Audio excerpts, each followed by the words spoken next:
The town of Fairhope was small, tucked deep into the Carolinas.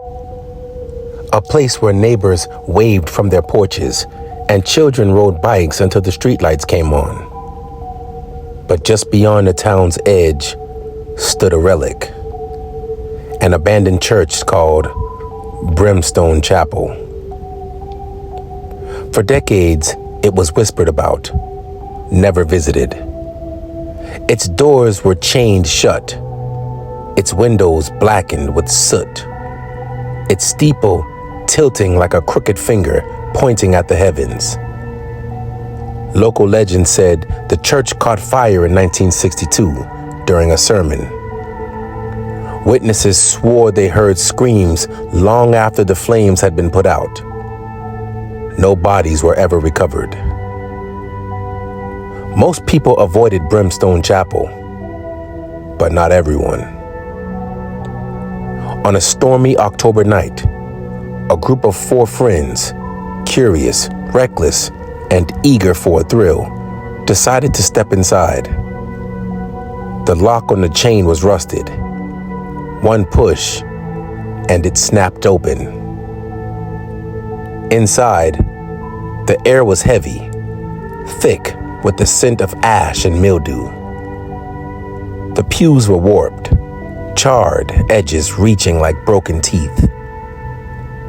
Dust floated in the beam of their flashlights, and at the altar, burned into the stone itself, were 2 words, still visible after all these years.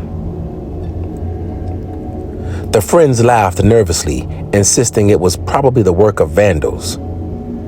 But as the storm raged outside, they heard something. A faint creak from the balcony above, then another. One of them, Tyler, climbed the stairs with his flashlight. The others waited below, watching the beam of his light bob into the shadows. He whispered down to them, his voice trembling. "There's someone up here!" The flashlight flickered, then went out. A scream echoed from the balcony, so sharp it rattled the cracked glass windows. The remaining 3 rushed upstairs, but the balcony was empty. Only Tyler's flashlight lay on the floor, its bulb shattered. And then, the chapel doors slammed shut. Darkness swallowed the room. The friend screamed his name, but Tyler never answered. When the storm cleared the next morning, the police arrived.